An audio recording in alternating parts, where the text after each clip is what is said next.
What up, what up, what up, what up, everybody? Today is Saturday, February the 2nd, 2019. It is the end of week 5 of my keto cut, and I just wanted to give some updates.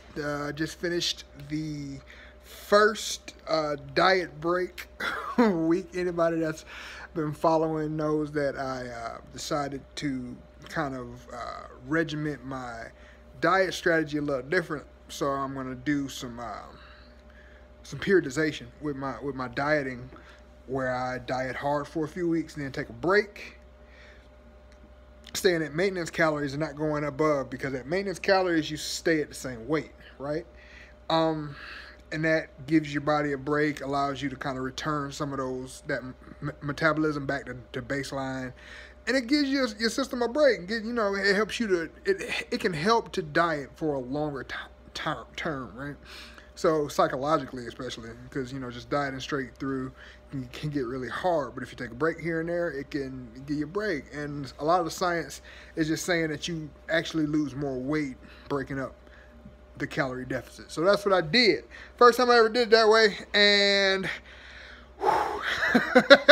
it was hard, man. It wasn't difficult. It was challenging emotionally and mentally, right? More than anything, because my deficit was going really well, right? And I was losing weight consistently every week, and I was taking a break preemptively, right? Because I could already start to feel my metabolism slowing down, my energy levels going down a little bit, and I was like, all right, fine, probably time for that break. But you don't want to screw it up, screw up the progress you already made trying this new thing. Like, if it ain't broke, don't fix it, kind of thing. But I went for it anyway, man. And I'm happy to say that it worked. It was kind of crazy because the first thing I noticed was that my weight jumped up like a few pounds right away. What happened was I was pretty dehydrated last weekend, and my body, when you get dehydrated, your body starts to retain salt, retain water, trying to keep your blood pressure and trying to keep everything balanced. So when you do start drinking water and stuff again, you hold a lot of water. And so my body weight jumped like 3 pounds right away, and I was like, holy crap, I'm screwing up. But I decided to stay strong and keep on going, because the math, didn't make any sense. I increased my calories by 500 a day, about 600 a day, and that means that my weight loss should have stopped but not gone up, right?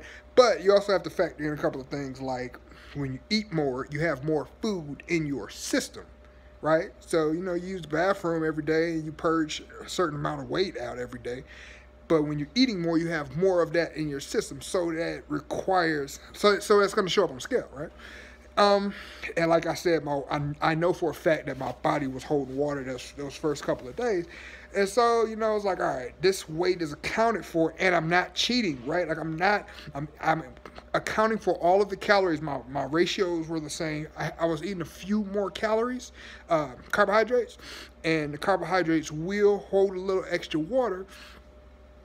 So I said, okay, cool. I'm going to just ride it out and see what happens. And I continued to do that, and what happened is, after about 2 days, my body stabilized. It stopped gaining water, and it stopped gaining weight, and the water that I was holding on to flushed out. So I was holding on to all this weight for like 2 or 3 days, and all of a sudden, I just dropped like 3 pounds, 2 or 3 pounds, and it's that extra water that I was holding at first, right? And I was like, whew, okay, great.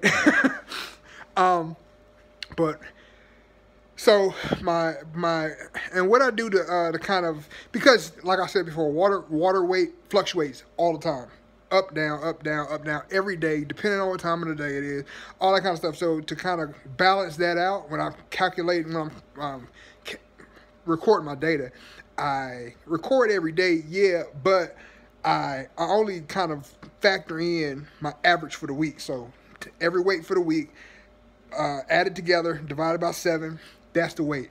And what I found was since today was the last day, I did the same thing again. Today was my 7th day, whatever. So I calculated my average, and my average for this past 7 days was exactly the same as my average for the week before, the 7 days before that. So it's 267.2, and before it was 267.3.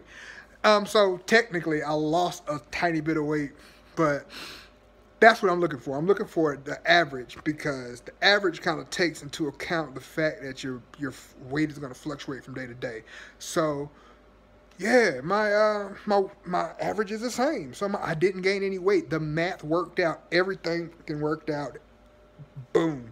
And what I also was able to observe is that after about 2 or 3 days, like I took everything back, right? So I increased my calories by 500.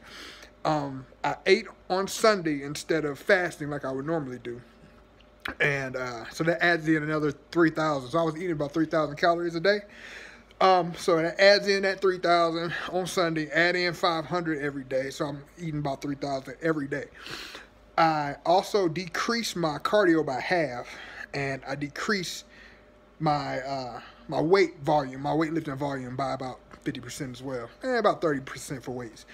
And so what I found, and then I actually like took a day off in the middle of the week because I ended up getting into something else. I had something else to do that day, and so I decided, since I was already kind of taking a break anyway, it might be a good day to, because I usually don't take Sundays off, but I decided to take an extra day off.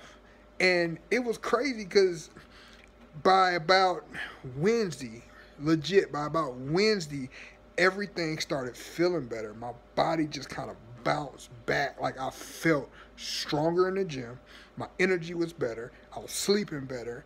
Everything was better. Like my energy was up. Like I felt like I was back, and I was actually ready to get back into a deficit again. Like I'm good to go. Like, like I didn't feel strained anymore. So, but I kept it going. I kept it going just in the name of finishing the diet break, because I did want to see what was going to happen. And so now it's Saturday, and I'm good to go. I'm fired up. I'm ready to go. Like my body feels good. I feel strong. I feel renewed, and my weight didn't fluctuate. So at the end of the day, if nothing else, I didn't lose any ground in my progress. So that's amazing. That is fantastic for me. So like starting tomorrow, Sunday, it's going to be the start of week 6. Yeah, week 6. The plan for February is to go 3 weeks in a deficit. Next week, week after that, and then the last week of February, I'm going to go on another break. And what I have to do now is recalculate my macros.